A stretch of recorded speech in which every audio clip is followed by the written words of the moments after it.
Okay, so buksan natin mga Bible sa 2 Corinthians chapter 12 verse 15. 2 Corinthians chapter 12 verse 15 at pwede tayong tumayo. Basahin natin na isang talata. So since nasa tayo, yung August 2 natin is para sa ating anniversary campaign, simulan na lang natin yung ating tag dito, itong lesson na ito, no? Itong isang sermon o isang message about a certain kind of life. No? Yung buhay na hindi patapon, yung buhay na hindi walang saysay, kundi buhay na nagamit para sa Panginoon. Amen? Ang sabi ni Apostle Paul sa 2 Corinthians chapter 12, at maganda, dito, guhitan nyo yan sa Bible nyo, maging encouragement sa inyo, at maging challenge sa bawat isa sa atin. Sabi ni Apostle Paul, verse 15, sabay-sabay natin basahin. Ready, go? I will very gladly spend and be spent for you, though the more abundantly I love you, the less I be loved. Okay, so sometimes, yan ang mga experiences natin. Sometimes hindi naman tayo maganda na lang kapag if you spend your life, if you do something for others, wag ka na lang mag-expect ng something in return. Amen? Okay, huwag kang mag-expect ng something in return. Maging masaya ka. But I pray na yung pinaka-purpose ng buhay mo, sabi ko nga, is a kind of life, isang klase ng buhay na hindi sayang, isang klase ng buhay na hindi naging ginamit para sa sarili lamang, isang klase ng buhay na nagkaroon ng kabuluhan because it is gladly spent for others. Okay, so ang message natin is a life gladly spent. Okay, a life gladly spent. At I pray na ipag-pray mo sa sarili mo na, Lord, gusto ko magkaroon ng buhay na nagamit ko para sa iyong kaluwalhatian. Okay, so manalangin muna tayo. Let's pray. Heavenly Father, muli po Panginoon, kami po ay nagpapasalamat sa lahat ng mga biyaya na pinagkaloob niyo po sa amin at sa opportunity na kami po ay makapag-worship ang muli. And Lord God, through the name of the Lord Jesus Christ, we pray na kayo po Panginoon nang mag-work sa aming mga puso't isipan, kayo pang mangusap through your Holy Spirit. And I pray, Panginoon, na tulungan niyo po kami na makita mga katotohanan ito. Mga simpleng bagay, Panginoon, na nakikita sa inyong salita, but tulungan niyo po kami na ito po ay may sa puso namin. Tulungan niyo kami, Panginoon, na magkaroon kami ng desire na magkaroon ng kabuluhan, Panginoon, ng aming buhay. Tunay po na ang buhay namin ay napakaikli. Ito po ay napakabilis lamang, Panginoon, na lilipas sa mundong ito. But Lord God, alam po namin na kung ito po ay may kabuluhan, alam po namin na someday, masasabi namin, Panginoon, na worth, Panginoon, ng aming buhay kahit na gaano man ito kaikli o kahaba.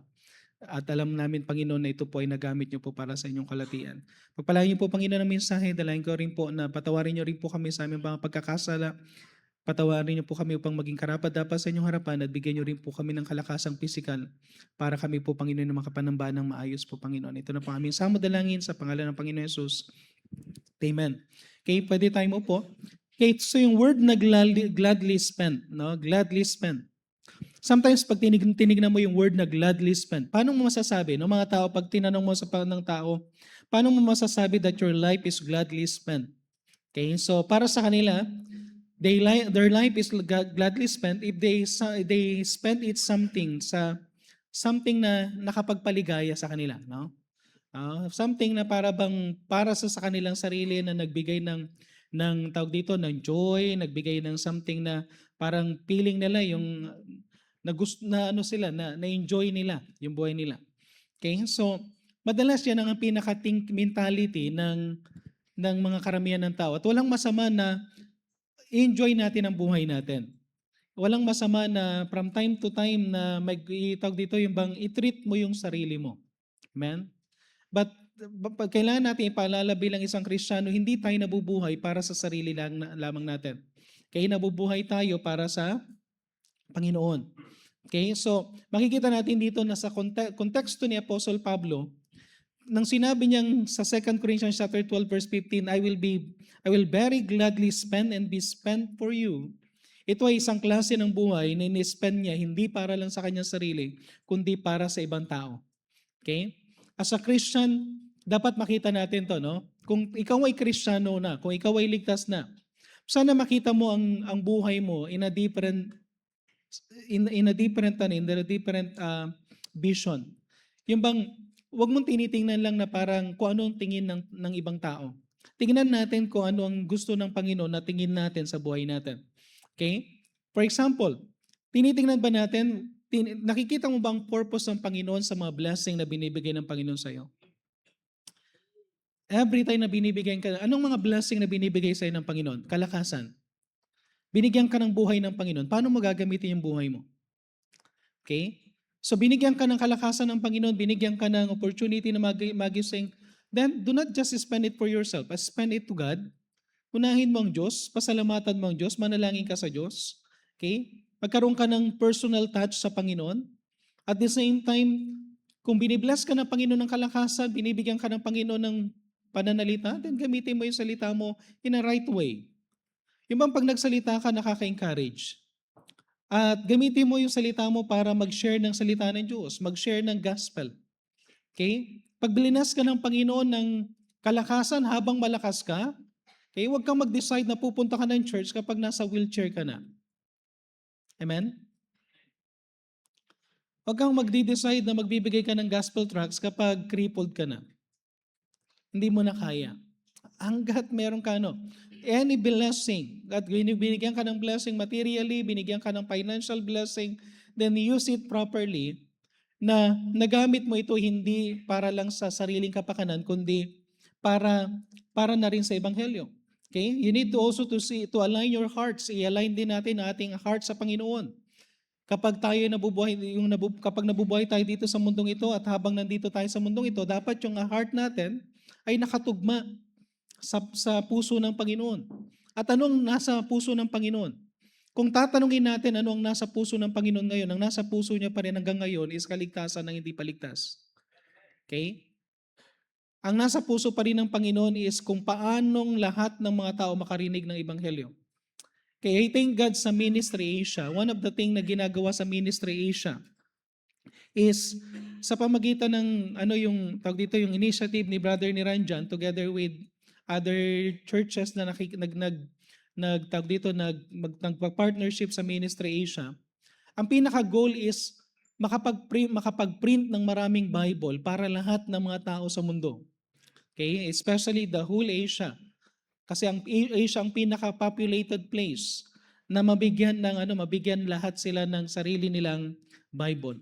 So ang pinag-uusapan dito, millions of dollars, pero hindi sayang yung $1 million na yan kapag naibibigay yung salita ng Diyos. Amen? So, yun ang yung pinaka-heart. Okay? At the same time, sabi dito, we ought to, hindi lang natin i-align yung sarili natin sa puso ng Panginoon. Tingnan natin kung ano yung gustong-gusto ng Panginoon. At ang sabi ko nga, ang pinaka-heartbeat niya is the salvation of the lost. And tingnan mo rin ang task mo as a Christian. Bilang isang Kristiyano, ano ang iyong layunin? Anong pinapagawa ng Panginoon sa atin? As a Christian, kailangan nating mabuhay na para sa ibang tao sa pamagitan ng pag-share ng salita ng Diyos. Tingnan niyo yung mga ilang talata. Hindi ko alam, parang gusto kong gumawa ng separate na message about this. Pero tinignan ko lang yung mga word na yung full of years, saka full of days. Yung mga tao na namatay na meron tinawag na full of years. Bigyan ko kayo ng 5, no? Genesis chapter 25 verse 8, si Abraham. Genesis chapter 25 verse 8, sabi dito, then Abraham gave up the ghost and died in good old age. Amen? Sino sa inyo gusto nyo mamatay ng good old age? Okay? Yung bang maranasan mo pa namang tumanda kahit papano. Okay?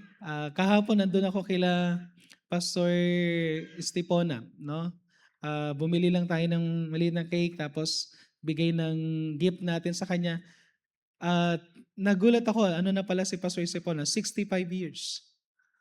Okay? Sabi niya, matitikman ko na yung SSS. So, 65 years naalala ko. Tapos sabi ko nga pala, 5 years ago, nung siya ay nag-celebrate ng 60th. Okay? So, pag iniisip ko, sabi ko, nakakatuwa, sabi ko kay Brother Joven, Brad, abutin kaya natin yung edad na 65 na ganun tayo sa katawan ni Pastor Estepona na wala pang gaanong sakit. No? 65 years. Lalong-lalo na si Pastor Brown? 90 ba? Nasa 90 na, 8 o 80, 80s, no? Hindi ko alam, ilang taon na si Pastor Brown? 80, 90, no? 90. Oh, lagpas na siya doon sa Psalms 90 verse uh, 10, no? Pero ang ganda ng ano na sinabi na good old age, an old man, tumanda, amen? Pero ayoko lang mamatay ng good old age o kaya old man. Maganda yung pumatay ka ng full of years. Full of years. Hindi pinag-uusapan dito yung edad. Ang pinag-uusapan dito, gaano mo nagamit yung buhay mo. It is full of years. Genesis chapter 35 verse 29. Genesis chapter 35 verse 29. Si Jacob. Bagamat si Jacob hindi gaano si Isaac, no? And Isaac gave up the ghost and died and was gathered into his people being old and full of days. Nakita niyo ulit yung word na sinabi na full of days? Amen? Ibig sabihin ano ibig sabihin ng full of days dito? Yung bang hindi sayang yung araw. Hindi na sayang yung mga bahagi ng buhay mo na dumaan. Okay? First Chronicles chapter 29 verse 28.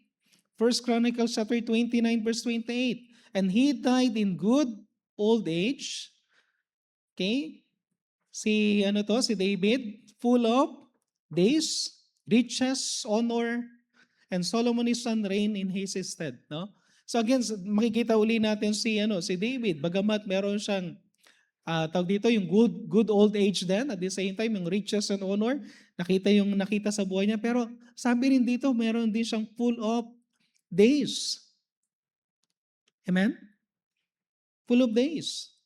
Alam niyo, okay lang kung mabubuhay ka ng 29 years na faithful tayo, amen? Full of days. Kaysa yung 90 years o kaya ikaw ay umabot ng 70 years tapos kalahati doon hindi ka naging faithful sa Panginoon. O kaya karamihan doon sa buhay mo o hindi mo nagamit. So hindi masasabing full of days. Si Job, sa Job chapter 42 verse 17. So Job died being old and full of days. Amen? Grabe, no? Full of days. Pag namatay kaya tayo, may ilagay natin sa nicho natin, full of days. No? Anong days? Days of misery. Days of bitterness. Imagine mo, ang ikli na lang ng buhay. Huwag mong sayangin yung buhay mo sa sobrang sama ng loob, sa nabuhay ka nang hindi ka naging maayos sa Christian life, nabuhay ka nang may tampo sa Panginoon. Alam mo yun, sayang. Let's live a life full of days. First, Second Chronicles chapter 24 verse 15. Even si Jehoiada, okay, yung priest, sabi dito, but Jehoiada waxed old and was full of days when he died. So ilan silang mga tao naman nasabi dito na may binanggit yung word na full of days. At I pray na hangarin natin ito, no? Let's live a life well spent. Okay, yung a life well spent. Si Apostle Paul sa 2 Corinthians or 2 Timothy chapter 4 verse 6, ang sabi ni Apostle Paul bago siya mamatay, I am now ready to be offered. Amen? And the time of my departure is at hand. Alam niyo, masarap yung sabihin na someday, pagka yung haharap na tayo, yung alam natin na malapit na yung buhay natin, sasabihin natin, I am ready. I am ready to be offered. Na yung bang pag nakamarap ka sa Panginoon, you are not ashamed at His coming. You are not ashamed at His, yung ma-meet mo na siya face to face. Amen? Sana ganun yung buhay natin. A life gladly spent. Okay, so simple lang yung outline natin ngayon. Number 1, a life gladly spent by the Savior. Tingnan muna natin ang ating tagapagligtas. A life gladly spent by the Savior. Tingnan niyo ang buhay ng Panginoon. Okay, paano natin masasabi na a life gladly spent? Sabi sa Hebrews chapter 12. No? Hebrews chapter 12 verse 2. Kung makikita niyo ang Panginoon, no? Maraming tao tinitingnan ng Panginoon na para bang siguro no subukan niyo magkaroon ng study sa mga single. Subukan niyo nga magkaroon ng case study regarding sa life niya ng Panginoon. Yung buhay niya ba ay masasabi niyong tawag dito is lonely life? Yung life niya ba is masasabi niyo na parang killjoy yung life niya dahil wala kayong nakitang maganda, mga para bang mga ah tawag dito yung mga ano yung mga gusto natin yung mga yung di ba halimbawa ano yung tawag doon sa mga gusto mong akyatin yung bundok, gusto mong hindi yung mga journey natin o kaya parang mga ano natin, anong tawag doon? Kasi may mga things tayo na gusto natin na gusto ko bago ako mamatay, no? Mga ganun ba? Meron kang anong list 'yon? Anong list? Bucket list, no? Na dapat bago ako mamatay nagawa ko lahat ng 'to. Para masabi kong full of days ako, dapat nagawa ko lahat ito. Okay? Karoon na kayo ng case study regarding sa Panginoon. Kung masasabi niyo na yung buhay niya is hindi hindi niya in-enjoy. Pero sabihin ko sa inyo, kahit na 33 and a half years lang buhay ng Panginoon, meron siyang joy in his life. Kasi ang sabi sa Hebrews chapter 12 verse 2, looking unto Jesus, the author and finisher of our faith, who for the joy. Amen? Amen? Okay? So, hindi pumarito ang Panginoon para gawin yung mga bucket list na katulad ng mga bucket list natin. Ang bucket list ng Panginoon is para mamatay sa cross, to sacrifice Himself for us. Pero ang sabi dito, meron siyang joy. Who for the joy that was set before Him endured the cross, despising the shame, no, enduring yung hirap sa cross, despising the shame, and then sat down at the right hand of the throne of God. Makikita natin na ang Panginoon, yung buhay niya is something na masasabi natin dahil sinabi diyan yung word na who for the joy that was set before Him. Nasa isipan niya na yan. Mamamatay siya sa cross, mahirap yan, pero nandun yung joy niya. So makikita natin yung life niya is gladly spent for us. Ngayon, tingnan nyo ito, no? Paano natin masasabi na gladly spent at maayos na binigay ng Panginoon yung kanyang buhay? Isang bagay na question, one of the greatest question of man. At sana greatest question mo rin to sa buhay mo. Ako naniniwala kapag ka-question mo to sa buhay mo at sa yung siseryosohin mo to, babaguhin ng Panginoon yung buhay mo. Psalms chapter 8 verse 4. Para sa akin, this is the greatest question of mankind toward God. Okay, the greatest question of mankind toward God is Psalms 8 verse 4. Anong sabi sa Psalms 8 verse 4? What is man that thou art mindful of him? Sino tayo para pag-isipan ng Panginoon? Sino tayo para pag-aksayahan ng Panginoon ng oras? Sino ka? Masasabi mo ba that you are worthy na pag-aksayahan ng oras ng Panginoon? Okay? Halimbawa, kapag bibisitahin mo ang isang hari, dahil hari yan, pag binisita mo siya, masasabi mo, worthy itong bisitahin kasi hari ito. No? Pinuntahan mo yung nanay mo na may birthday kahit na gaano kalayo, worthy yan kasi nanay mo yan eh. Amen? Amen? Okay? Meron kang pinuntahan na isang tao na nasa gitna ng yung malapit ng, kumbaga parang nandun siya sa may paghihirap niya, sa bed of tapos pinuntahan mo, worthy yan kasi kailangan niya talaga yung help mo.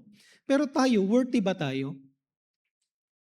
Are we worthy of His life? Are we worthy ng kanyang love?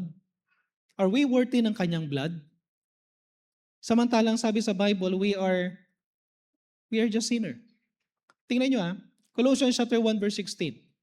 Colossians chapter 1 verse 16. Sino ka? Sino tayo?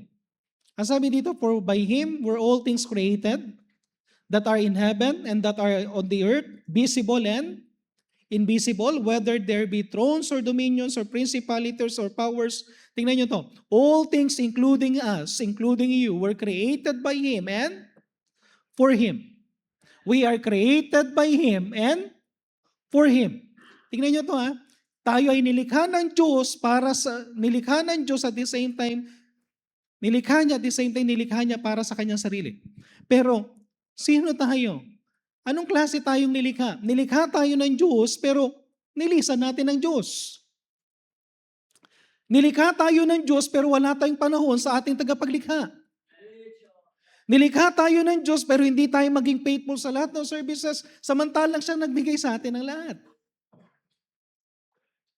We are created by Him and for Him.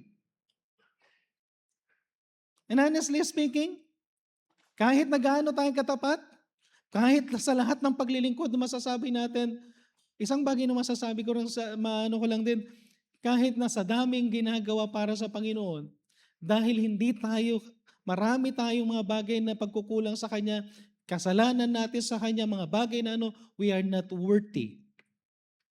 Sa Kanyang blood, sa Kanyang life, sa Kanyang time.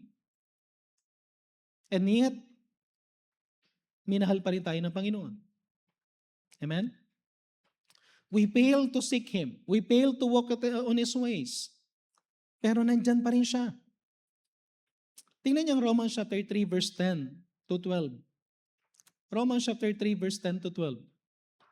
As it is written, there is none righteous, no not one. Sinong matuwid? Wala kahit isa. So sinong karapat-dapat? Wala. Kaya ano pang sabi sa verse 11? There is none that understandeth. There is none that seeketh after God. Honestly. Hindi natin pinipilit unawain ng Diyos. Kasi kung uunawain natin ng Diyos, magiging masunurin tayo dito. Amen? If we really seek God, then hindi problema ang pagtungo sa church. If we really seek God, hindi problema ang pagdi-disciple, hindi problema ang pag-witness, hindi problema yung mga inuutos ng Panginoon. Wala tayong problema sa utos ng Panginoon if we really seek God. Pero, aminin natin to. There are times, mas importante yung, tingnan nyo to ha, ayaw nyong ma-miss yung professor ninyo. Ayaw nyong ma-miss yung quiz. Pero pwedeng ma-miss yung message sa church. Ayaw mong ma-mark ng absent sa school o sa work. Pero pwede tayo maging absent for several Sundays sa church. But we are created by Him and for Him. So we are not worthy of His life, we are not worthy of His blood, we are not worthy of His love. Honestly. Pero ano sabi sa Romans 5 verse 8? But God commended His love toward us in that while we were yet sinners, Christ died for us. Kahit makasalanan tayo. Kahit na gaano, nakakita kayo ng kasambahay, tapos pag sinabi mo, magluto ka na, bakit ako magluluto? Okay? Tapos maglinis ka ng bakit ako maglilinis? Pag sunod doon mo isang tao para sa isang gawain, di ba dapat gawin niya yon? Kung tayo ay ginawa ng Diyos para sa Kanya, di ba dapat ginagawa natin para sa Diyos? Pero tayo pa yung tayo pa yung kuminsan, hindi natin napapansin. Akala natin, marami tayong reason para hindi natin gawin ang isang bagay. Pero sa totoo lang, wala kang reason dahil ikaw ay nilikha para sa Kanya. Tayo ay nilikha para sa Kanya. And yet, minahal tayo ng Diyos. John chapter 10 verse 11. John chapter 10 verse 11, I am the good shepherd. The good shepherd giveth his life for the sheep. Anong mahalaga? Sheep o the shepherd?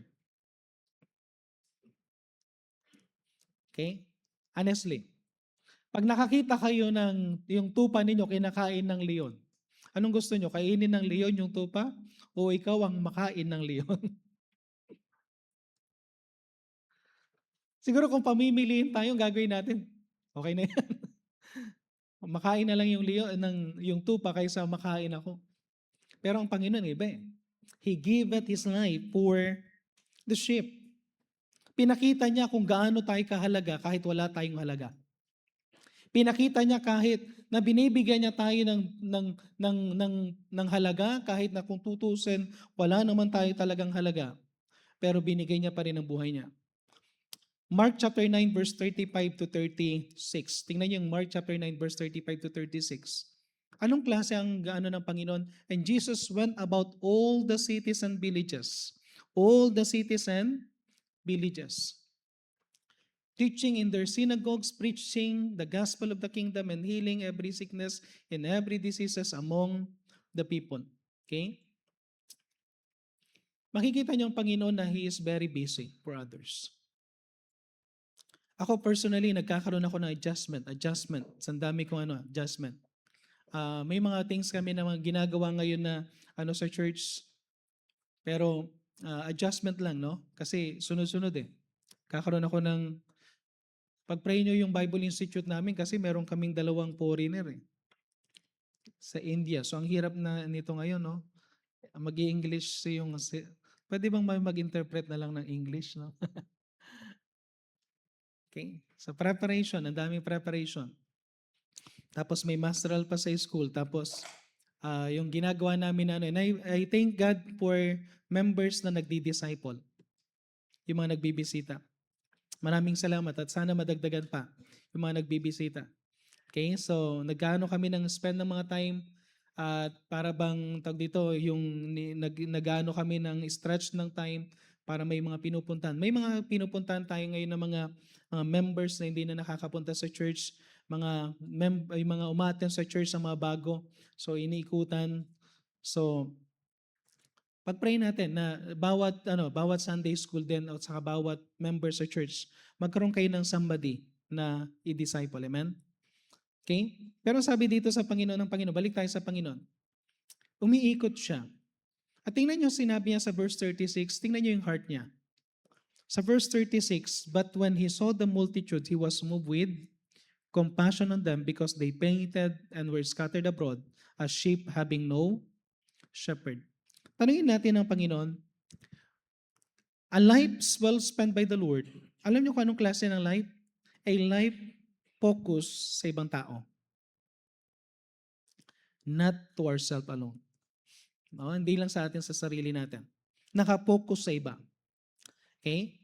Alam ko marami kayong pangarap sa buhay niyo. Walang masama. Mas maganda yung may pangarap kaysa walang pangarap. Amen? Anong pangarap mo? Maging, mamulot na lang dyan sa, kung ano yung mapulot dyan sa no? Okay? So maganda may pangarap. Pero tanda natin, wag lang puro sa sarili. Amen? Wag lang puro sa sarili. Magkaroon ka ng time for others. Wag lang nating hayaan na lumipas ang panahon na ang buong ikot ng buhay mo ganito lang. Bahay, trabaho, bahay, trabaho, bahay, trabaho. Tapos salamat kung isasama mo ang church, amen? Kaya lang kung ang buhay mo ganun lang at wala kang ibang gagawin, mas maganda pa rin yung may gagawin ka. Okay? Once in a week, Once in a week, labas ka para magbisita. Once in a week, maglabas ka para mag-soul winning. Once in a week, maglabas ka para mag-disciple. Okay? Ang Panginoon umiikot. At hindi sayang yung buhay ng Panginoon for 33 and a half years. A life gladly spent by the Savior. Second, a life gladly spent by Apostle. Okay? Tingnan natin example ni Apostle Paul. 2 Corinthians chapter 12 verse 15. 2 Corinthians chapter 12 verse 15, and I will very gladly spend and be spent for you, though the more abundantly I love you, the less I be loved. Sabi ni Apostle Paul, nag-spend na siya ng buhay niya, pero sabi niya dito, habang may buhay siya, I very gladly spend. Okay, nandun pa rin siya masaya pa rin siya na in-spend niya yung buhay niya for other people. It is a selfish kind of love or life na inano niya sa ibang tao. Okay? Tingnan ninyo ang mga bagay na makikita natin dito kay Apostle Paul. Philippians chapter 2 verse 16. Philippians chapter 2 verse 16. Ang sabi dito, holding forth the word of life that I may rejoice in the day of Christ. If I have offered unto the sacrifice and the service of faith, I joy and rejoice with you all. Okay? Philippians chapter 2 verse 17 pala, no? So verse 17, Brad. Okay, sabi niya dyan, no? So, nagre-rejoice siya sa lahat ng ginagawa niya. At sabi niya, even yung kanyang pag-offer ng sacrifice and service. Sabi niya, I joy and rejoice with you. Amen? So nakita niyo yung ano na, ibang-iba yung joy. Hindi ko alam kung uh, mahirap i-explain. Sabi ko nga sa inyo, yung pagbibigay, mahirap i-explain kung paano mo gagawin yun. Pero subukan mo. Ngayon, ibang-iba yung joy kapag lumalabas ka para sa iba. Ibang-iba yung joy kapag yung buhay mo, ginagamit mo para sa iba. Okay? Kaya may maraming Kristiyano, hindi mo makitang ngumiti kasi walang joy. Ano yung joy? Di ba merong acronym ang joy? Jesus first, others second, yourself last. Amen? Amen? Okay? Yan ang joy. Unahin mo ang Panginoon, ikapangalawa ang ibang tao, panghuli lang yun sa'yo. Kasi kapag ikaw lang sa sarili mo, okay, hindi ka talaga magkakaroon ng tunay na joy na mararamdaman kahit na mag-satisfy mo yung sarili mo. Hindi ka magkakaroon ng joy. Ibang-iba pa rin yung may napangiti ka. May napasaya ka. Okay? May napasaya tayo. So, willing sana tayo na katulad ni Apostle Paul. At the same time, tingnan niyo Romans chapter 9 verse 3. Romans chapter 9 verse 3. Ang sabi sa Romans chapter 9 verse 3, for I could wish that I myself were accursed from Christ for my brethren. Tingnan niyo yung sinabi ni Apostle Paul na kung pwede lang, ako na lang yung sumpain ng Diyos. Ako na lang yung mag-suffer para lang sa aking mga brethren. Anong nasa isipan ni Apostle Paul? Ang nasa isipan ni Apostle Paul is, mas magandang siya na yung mag-suffer kaysa yung mga loved ones, especially yung kanya mga brethren, ang mag-suffer na pumunta sa impyerno. Sometimes, maganda yung experience natin ito na na-experience ni Apostle Paul. Thank God meron tayong salvation. Thank God that we cannot lose our salvation. Tama? Pero why not mag-spend ka ng time na para bang mag-spend ka ng something na para sa sarili mo pero gagamitin mo para for the joy of others. Para makapag-witness ka. Okay? Kaya nga ang bukang namin ngayon, pag nakasimangon sila, ito palagi, smile, amen? Okay? So, meron tayong Smile Gospel Tracts kasi marami na talaga merong isang sabi na isang Bible college, merong isang tao na galit na galit talagang siya. No? Nagsasalita siya, sinasabi niya yung galit niya, gusto niya ang daming gusto niya daw manuntok lalaki, tapos buti babae yung natin, worker natin, siguro ready namang saan si Micah, no? Okay? Pero binigyan niya yung gospel tracts. Tapos sabi niya, uy, ngiti ka, tingnan mo nakalagay dyan, somebody loves you. Okay, so nung biniro niya na ganun, parang medyo nahimasmasan. Medyo nag-tone down. At dito, hindi natin alam kung ano yung pero pag pag nakatingin ka lang sa sarili mo na madi-discourage ka eh. Okay? Alam niyo, even sa sa marriage life. Sa marriage life, ganito. Kung bukang bibig mo, dapat ganito ang ginagawa mo sa akin bilang asawa mo eh. Hindi mo ako ganito, hindi mo ako Kung nakatingin ka sa sarili mo, hindi ka magiging masaya. Amen? Amen? Pero kapag nakatingin ka, anong kailangan kong gawin sa asawa ko? Anong pwede kong magawa sa asawa ko? Anong pwede kong Then, pag nakita mo siyang ngumiti tapos yung asawa mo dahil may ginawa ka sa kanya, in return may gagawin din siya sa'yo, masaya kayong dalawa. Kaysa yung bukang bibig ninyo, ikaw hindi mo rin ginagawa to sa akin. Yung bang, nasubukan nyo yung magsagutan kayo? Hindi mo nga ako binigyan ng Ikaw ba? Ganito ba? Huh? Maya-maya sisihan na, no? Ano yun, kapag ganun ang sisihan natin sa bahay, wala na. Pero yung biglang naalala mo lang na simpleng bagay lang, binilihan mo lang ng konting ano, tapos sinabi mo, I love you, no? Tapos ang pangiti mo yan, sarap ng luto, amen? Amen? So, parang ganun din sa Christian life, sometimes, hindi tayo makapag-sacrifice for others. Si Apostle Paul, he enjoy his life because he is full of sacrifice for others. Galatians chapter 2 verse 20, sa sobrang ni Apostle Paul at pagpapasalamat niya rin dahil nag-sacrifice ang kanyang Savior sa kanya. Ang sabi ni Apostle Paul, this is a personal decision. Sabi, hindi ito, ang Galatians chapter 2 verse 20, hindi sapilitan ito. Huwag mong i-recite ang Galatians chapter 2 verse 20. Huwag mong pipilitin yung sarili mo sa Galatians chapter 2:20 kung hindi ka mapagpasalamat sa Diyos na nag-alay ng buhay niya sa iyo. Kasi sa Apostle Paul, this is a personal choice, personal decision. Sabi ni Apostle Paul, I am crucified with Christ. Nevertheless I live, yet not I, but Christ liveth in me, and the life which I now live in the flesh, I live by the faith of the Son of God. Yung buhay ko ngayon, hindi ko na ipapamuhay sa buhay ko, kundi para sa aking pananampalataya sa anak ng Diyos who loved me and gave Himself for me. He was encouraged to live for others. Why? Because he was motivated sa ginawa ng kanyang Savior. Maraming Christian, they are not motivated by the Savior, kaya hindi sila nabubuhay para sa iba. If we are motivated by the Savior, mabubuhay tayo para sa iba.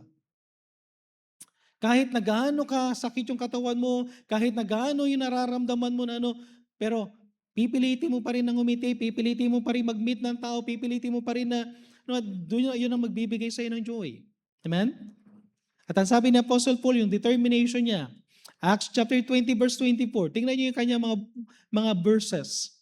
At sana yan ang mga life verses natin. Ang sabi ni Apostle Paul, siguro maraming discouragement na kinakaharap, maraming mga persecution na kinakaharap, pero ang sabi ni Apostle Paul, kahit na. But none of these things move me. Neither count I my life dear unto myself. Hindi ko na nga tinuturing na mahal ko yung sarili ko so that I might finish my course with joy and the ministry which I have received of the Lord Jesus to testify the gospel of the grace of God. Okay, listen. Bago tayo dun sa point number 3. Yung ginawa ng Panginoon is personal choice to give His life for us kahit wala tayong halaga. Amen? Pero yan ay joy niya because He wants ang kaligtasan natin. Si Apostle Paul, he gave his life, dalawang part ang kanyang nasa isipan, because of the Savior na gumawa sa kanya ng bagay na ito, na nagmahal sa kanya, at the same time, dahil minahal siya ng kanyang tagapagligtas. At ito, babalik ulit tayo dito. Sino ako para mahalin ng Diyos? Ano yung sinasabi ni Apostle Paul madalas? I am the chiefest of the sinner. Kung meron mang makasalanan, sabi ni Apostle Paul, ako ang pinakamakasalanan na minahal ng Diyos. Naalala niyo yung babae na naghugas ng paa ng Panginoon na nagano siya nag-anoint siya ng alabaster box. Tapos sinabi sabi ng si Simon, yung isang hindi si Simon Peter kundi yung Simon na may-ari ng bahay. Sabi niya sa isipan niya, kung alam lang niya kung gaano makasalanan itong babae na to na naghuhugas na nasa pana niya na naglalagay ng ointment. Pero sa isipan ng Panginoon nabasa niya na eh. Sabi ng Panginoon sa kanya, sino sa tingin mo ang magmamahal sa'yo ng lubos? Yung binigyan mo lang ng konti, tapos pinatawad mo, o yung nakakuha sa'yo ng malaki, tapos pinatawad mo. Sabi niya, yung nakakuha ng malaki, na pinatawad. Sabi niya, tingnan mo tong babae na to. Ikaw, nang pumasok ako sa tahanan mo, hindi mo ako hinugasan ng paa. Hindi mo ko hinalikan. Pinakapakain mo ko pero hindi mo ginawa. Samantalang itong babae na to, magmula pa nang pumasok siya hanggang ngayon, Sa pamagitan ng kanyang buhok, sa pamagitan ng kanyang luha, sa pamagitan ng sakripisyo na binigay niya, sabi niya ginawa niya ito. Alam mo ba kung bakit? Sabi niya kay Simon, kasi mas matindi yung ano nito eh. Nakita niya yung tindi ng buhay niya kung kaano siya kakasalanan, and yet minahal, kaya ganun na lang ang pag-ibig niya sa Panginoon. And sometimes hindi natin mahal ng Panginoon kasi hindi mo nakikita kung gaano ka minahal ng Panginoon kahit wala kang halaga. What is a man? Sino tayo para pag-ukulan ng Panginoon ng panahon? Sino tayo para mahalin ng Panginoon? And once na na-realize mo yan, kaibigan, once na na-realize mo yan, babaguhin niya talaga kung paano ka maglingkod sa Panginoon. Babaguhin niya talaga kung paano ka magbigay ng oras mo sa Panginoon. And then lastly, number 3, a life gladly spent by believers. A life gladly spent by believers. 2 Corinthians chapter 5 verse 14. For the love of Christ constraineth us. For the love of Christ constraineth us. I pray na meron kang na gagawa ka ng decision someday to love Him, to sacrifice for Him, to sacrifice for the things sa gusto niya because the love of Christ constraineth you. Sana ma-realize mo na ang Panginoon, minahal ka niya at kailangan ko itong gawin dahil minahal ako ng Panginoon. In return, gusto kong pasalamatan ng Panginoon. At kung mapasalamatan mo ang Panginoon, I want you to realize several things para pasalamatan natin ang Panginoon at maglingkod tayo sa Kanya. Number 1, realize the value of one's soul. Realize the value of one's soul. Matthew chapter 16 verse 26. For what is a man profited if he shall gain the whole world and lose his own soul? And what shall a man give in exchange for his soul? So ano bang halaga, gaano ba kahalaga ang kaluluwa ng tao? Okay? Di ba para sumikat ang Pilipinas ngayon, anong gagawin natin daw ngayon para sumikat ang Pilipinas? Magpapalipad tayo ng rocket, no? Anong purpose, no? Okay, gagastos tayo ng mahal, pero anong purpose? Pero isang ano natin dito is, ang mamahal ng mga daming, sino yung first trillionaire? Si, ano na yung pangalan nun? Sa Tesla? Elon Musk, no? First, tama ba? Trillionaire ba siya? Okay. Pero, gaano kahalaga yung pera niya pagka yung kaluluwa niya pumunta sa impyerno? What is the value of one soul? Can you exchange the whole world? Sabi dito, he shall gain the whole world and lose his own soul.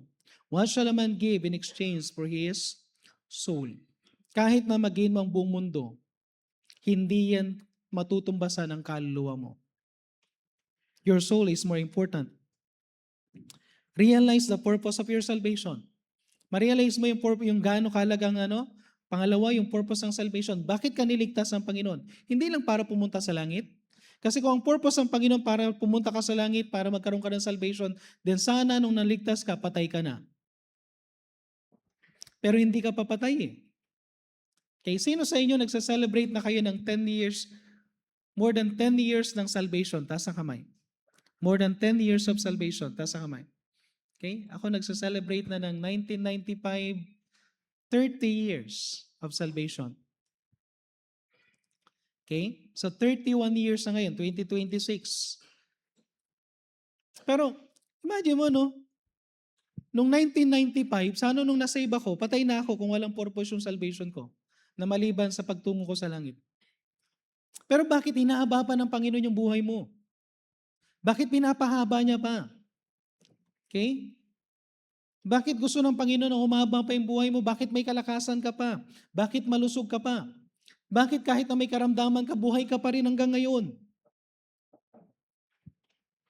Alam yung bakit buhay ka pa rin? Kasi may purpose pa yung buhay mo, amen? Amen? Okay? Sa tingin mo, walang purpose yan. Pero ang purpose ng Panginoon, Mark chapter 5, verse 14 to 16, ang purpose ng Panginoon, ye are the light of the world. Tayo ay liwanag. A city that is set on a hill cannot be hid. Neither do men light a candle and put it under a bushel, but on a candlestick, and it giveth light unto all that are in the house. Let your light so shine before men that they may see your good works and glorify the Father which is in heaven. Okay, so sabi dito, makita natin dito, as a Christian, we need to light, we need to shine. Paano ka magsa-shine? Huwag kang mag-shine dun sa X Factor. Huwag kang mag-shine dun sa, anong tawag doon, sa tawag ng tanghalan. Huwag kang mag-shine dun sa mga artista na ano. Pero dapat mag-shine ka as a Christian. Amen? Mag-shine ka as a Christian. At paano ka mag-shine as a Christian? Share the gospel. Witness, disciple. Another thing, realize the desire of the Holy Spirit that is within you. Anong desire ng Holy Spirit? Ang sabi sa Acts chapter 1 verse 8, and ye shall receive power. Yung power na yan is through the Holy Spirit. After that, the Holy Ghost is come upon you, and ye shall be witnesses. Anong kailangan gawin ng isang Kristiyano para magkaroon ng purpose yung buhay mo? Mag-witness ka. Amen? Matthew chapter 28 verse 18. Matthew chapter 28 verse 18. Kaya sabi dito, go ye therefore and teach all nations. And sa verse 18 po, papala muna, verse 18, and Jesus came and spake unto them saying, all power is given unto me in heaven and in earth. Mahalaga yung ano na yan. Bakit ko hinighlight? That is the promise. Ito yung sabi ng Panginoon, go ye therefore and teach all nations, baptizing them in the name of the Father and of the Son and of the Holy Ghost, teaching them to observe all things whatsoever I have commanded you, and lo, I am with you always, even unto the end of the world. Amen. Pero ang promise niya dyan, all power is given unto me in heaven and in earth. Alam niyo isang pang makikita natin dito? Alam niyo ba na ang Panginoon, you need to realize what Christ promised to every time na magwi-witness tayo. Okay, kung ang goal ng church na to is mananatili, ang pinaka-goal natin is to witness, to have more place para sa mga hindi pa nakakakilala sa Panginoon. Sabihin ko sa inyo, hindi magiging maramot ang Panginoon sa church na to. At ganun din tayo mga Kristiyano, hindi maramot ang Panginoon kung ang pinakalayunin natin para may maligtas. Okay? Meron tayong commitment para sa anniversary. I know na sa mga iba para bang ano lang ito na parang ordinary commitment, but this commitment is hindi siya ordinary commitment para sa akin. Okay? Yung commitment na to is hindi ordinary commitment. Kasi yung commitment na to is something na ilalagay natin uli yung sarili natin. Lord, we want the salvation of the lost. We want na magkaroon ng, tawag dito, may mga maligtas. So this Sunday hanggang sa susunod na mga araw, may mga commitment tayong gagawin. Hindi lang ito finances na commitment. Okay, bagamat may commitment tayo na finances dito, no? Kasi para sa mayroon tayo magastos. Pero isama nyo rin sa commitment nyo maliban dito. Yung commitment nyo na magdadala kayo ng bisita. Yung commitment nyo na gagamitin yung opportunity for the yung tinatawag natin na gospel, every Sunday natin, opportunity para mag-invite. Opportunity na kapag may nakita ka rin na bago dyan sa upuan, lapitan mo, kausapin mo. Okay? Amen? Amen? At isa yung sa goal din namin ni Doc Harbin, yung sa mga Bible, sa mga Sunday school, na kapag may mga nakita kayong bago sa Sunday school, alam nyo, mas maganda, no? Yung hindi lang isang taong bibisita dun sa bagong attender sa church. Amen? Yung maka-experience sila ng iba't ibang tao na bumibisita sa kanila. Pastor, paano yung pagka nagtagpo-tagpo tayo doon? Okay lang. Amen? Mas marami, mas masaya. Amen? Amen? Okay? So maging paano tayo? Pag-pray natin, no? Mag-pray tayo. Let's pray for one another. Habang may ginagawa tayo, ito yung sino sa inyo naka-experience nito? 'Pag may gagawin kayong something na mahalaga, nararamdaman niyo parang ang bigat ng katawan? Nararamdaman niyo 'yun? Yung kapag may ginagawa ka, ang daming nangyayaring physically exhausted ka, physically ano ka, alam mo ituloy mo lang. Alam mo kung bakit? Kasi ginagawa ng dyablo para magkaroon ka ng excuse, pero 'pag tinuloy mo, something good happen. Amen? Amen? Okay? Nadi-discourage ka na, pero tuloy mo pa lang. Pero magugulat ka na lang, 'pag tinuloy mo, something good happen. Kaya gano'n katindi, kasi ang dyablo ayaw niyang gawin mo 'yun. Pero sabihin ko sa iyo, habang ang dyablo ayaw niyang gawin mo yon, ang Panginoon ini-encourage ka niya, akong bahala sa iyo. Ako magbibigay ng salita sa iyo. Ako magpo-protect sa iyo. Ako magpo-provide ng need mo. Ito yung promise ng Panginoon na all power is given unto me in heaven and in earth. Every time we do something for Him, ang promise ng Panginoon, akong bahala. Amen? Amen? So kapag mayroon tayong gagawing sacrifice, huwag kang mag-alala, hindi ka nawawalan. All power is given unto me in heaven and in earth. Amen? Magsasacrifice ulit tayo for this anniversary. Huwag kang mag-alala. All power is given unto me in heaven and in earth. Alam nyo, ilagay mo lang yung tiwala mo sa Panginoon. At the end, ito na yung pinakalas, Luke chapter 15.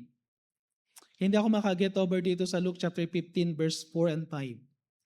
I want you to see na bago ka gagawa ng decision, gusto kong tignan mo ang itsura ng Panginoon sa Luke chapter 15 verse 4 to 5. Para ma-encourage ka. Ang sabi ng Panginoon, what a man of you having 100 sheep, if he lose one of them, that not leave the 99 in the wilderness, and go after that which is lost until he find it. Tingnan niyo mabuti ang Panginoon ha. Ang secure, 99 secured. Kaya niyang iwanan yung secured because they are secured. Amen? Pero hahanapin niya yung isa na nawala. At ano sabi ng Panginoon sa verse 5?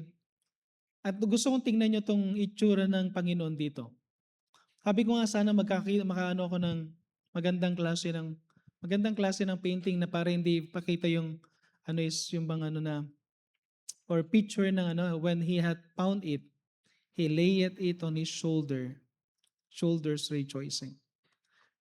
Ang talaga yung parang picture ng Panginoon na isang lang ito isang for every soul na nasa-save. Sabi ng Panginoon, pag meron siya tuwang-tuwa siya. Okay? Tuwang-tuwa siya for one sheep na nakita niya. Kaya nga meron sa Bible na sinabi sa Bible na ang heaven is nagre-rejoice for over one sinner that repented.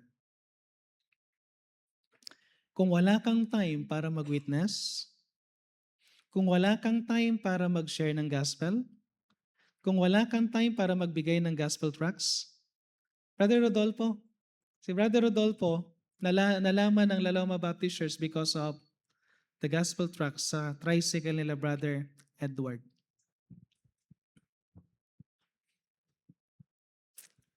Okay? So ngayon yung mag-asawa nandito na nakakatan. They're looking for a Baptist for several pero buti na lang naglagay ng gospel tract sa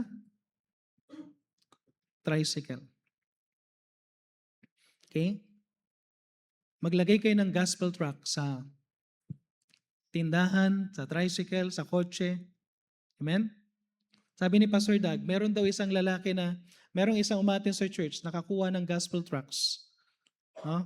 Nakakuha ng gospel tracts sa daan. Napulot niya raw yung gospel tracts, tapos nabasa niya. Kaya sabi ni Pastor Doug, ilalagay ko na lang ng lalagay na lang ako sa mga daan ng gospel tracts. Alam niyo yung intentionally pumunta tayo ng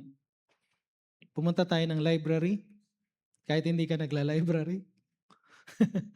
Taka ng library, no? Tapos magbigay ka doon sa mga nandun sa library. Punta ka doon sa kahit na sinong mo. Kaya nga gagawa tayo ng mga gospel tracks na yung iba yung presentation para yung in some way parang mag-get natin attention. Hindi mo alam kung anong pwedeng gawin ng Panginoon even sa gospel tract. Kung nahihiya ka mag-witness, magdala ka lang ng gospel tracts. Okay? At yung gagawin, daladalin yung gospel tracts, church, mahal to ha. Sacrificial ito.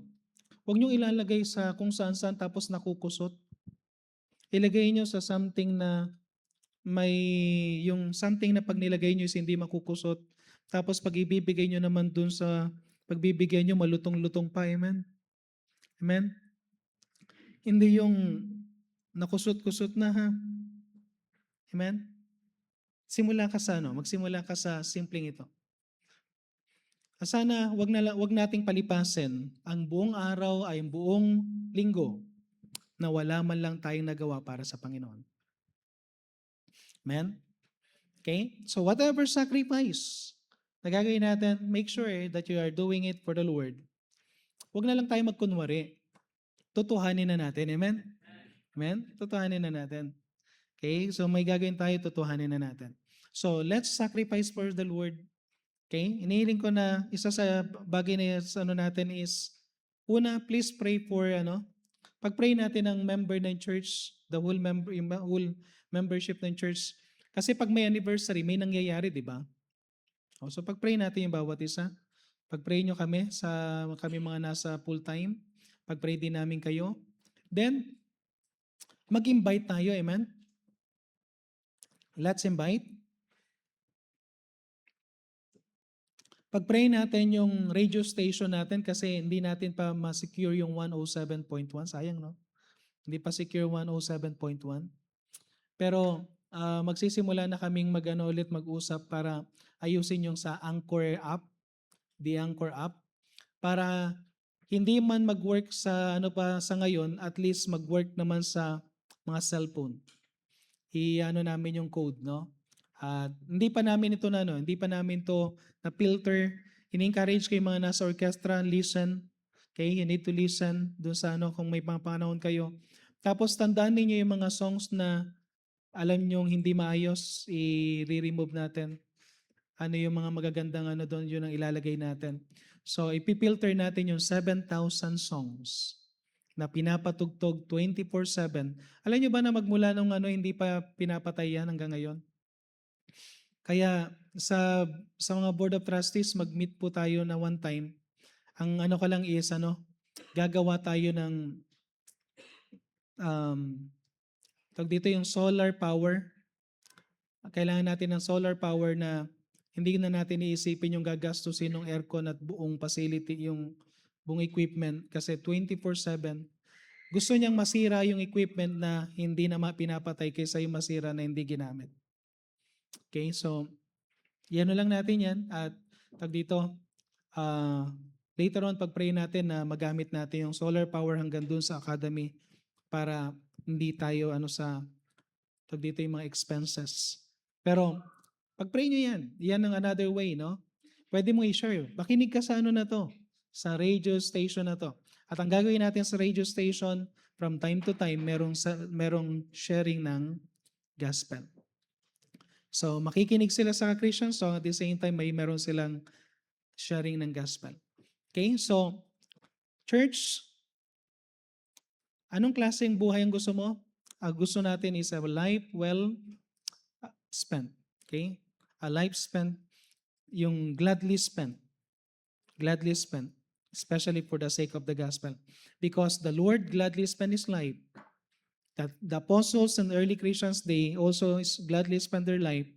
Tayo mga generation natin ngayon, let's gladly spend our lives for the sake ng loss. So pwede tayong tumayo lahat.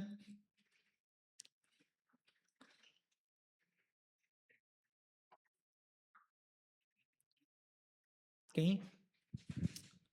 At bago tayo magkaroon ng invitation, pag-isipan mo tumaigi, no?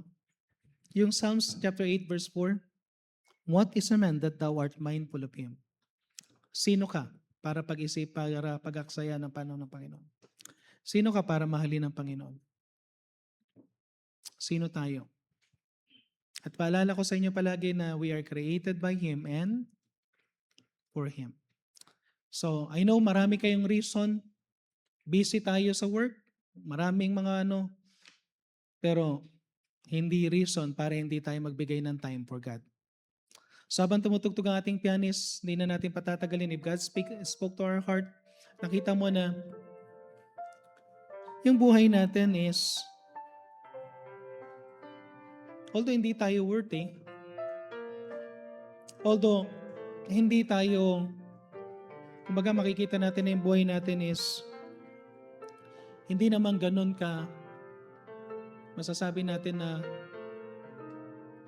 may pagmamalaki natin sa Panginoon. And yet, He spent His time, He spent His life, He gave up His life for us. He showed His love. He showed His encouragement. And every time na kailangan mo ang Panginoon, nandyan siya. Hindi siya nag-fail sa'yo. Kailanman hindi ka iniwan ng Panginoon. Pero marami tayong pagkukulang sa Panginoon. And kung meron tayong pagkukulang sa Panginoon, then maganda sabihin din natin sa Panginoon, Lord, I want to spend my time din sa iyo. In return, gusto kong magkaroon ng bahagi yung bahagi ng buhay ko to be spent with you. Na hindi lang lilipas yung panahon ko, yung trabaho ko na hindi man lang kita mapaglingkuran, but rather, maglilingkod ako sa iyo. Young people, as early as possible, magbigay kayo ng time for the Lord. Kasi hindi nyo malalaman nyo lilipas ang panahon. Napakabilis lumipas ang panahon. Nung binisita ko sila Sister Evelyn saka Sister Wilson, kita ko yung anak nila ano pangalan ng anak niya na yung isa sa binibisita ko dati si Warren. Nung nakita ko si Warren, 34 years old na siya ngayon. Tapos naalala ko, ilang taong ka nung dinadala ka namin sa church? Sabi niya, Pastor, mga 5 years old. Naalala yung si Sir Sally, sila Wilson. Nasa ibang bansa na si Wilson. Pero si Warren nandyan, may asawa na, may anak. Mga bata. Kilala niya sila Gilbert. Kabatch niya sila Okay? Pero, naalala mo people? No? Yung mga young people na dinadala noon. Sabi ko, ang bilis ng panahon. Ang bilis lumipas ang panahon. Pero, I pray na tingnan niyo yung buhay niyo na huwag lumilipas yung panahon. Nagkakaroon ka ng birthday na wala ka man lang nadalang bago sa Panginoon. Okay? Use your opportunity para mag-share. Okay? At let's decide na meron tayong life gladly spent for the Lord and for others. Okay, kung meron mang first time visitor dito na wala pang katiyakan ng kaligtasan habang nakayo kung ulo nakapikit ang mata, meron ba dito na wala pang katiyakan ng kaligtasan? Taas mong kanang kamay mo. Gusto ko lang i-share sa'yo kung paano mo tanggapin ang Panginoon. Meron ba dito na gusto mo magkaroon ng katiyakan ng pagtungo sa langit? Taas mong kanang kamay mo. Because kailangan mo ang Panginoon. And I pray na sa pagtungo mo dito sa church, makilala mo ang Panginoon bilang tagapagligtas.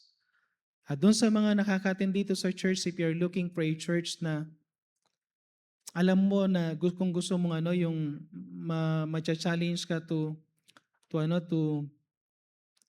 spend your life sharing the gospel. We are not perfect church, pero pwede mo kami maging kaisa at pwede mo kami magkaroon ng maging encouragement kami sa iyo na i-share mo rin yung salita ng Diyos. Okay? So, itong church na to is gusto natin na nakasentro sa gospel of the Lord Jesus Christ. Nakasentro sa pagdadala ng mga tao sa church. Okay? So, church, start looking for somebody to disciple. The best place to look for a disciple, sana isang place na maganda? Saan? Sa church. Okay? So, mamaya pag umuwi tayo, kaya nag-Sunday school class tayo, tingnan nyo kung sino yung mga bago. schedule a visit sa mga bagong mga attender natin sa church. Okay, so tayo po yung manalangin. Let's pray. Heavenly Father, maraming salamat pong muli sa binigay niyo po, Panginoon, ng message. I-bless niyo po, Panginoon, ng bawat isa. At kayo po, Panginoon, ng tunay na malalahati din po, Panginoon, na magbigay din po, Panginoon, ng kalakasan. At dalangin ko po, Panginoon, na encourage us, strengthen us, and allow us to be reminded, Panginoon, kung gaano kakahalaga sa aming mga buhay. Palain niyo po, Panginoon, ang lahat ng mga pinangusap niyo po through your word. Ito na po aming samad dalangin sa pangalan ng Panginoon Jesus. Amen.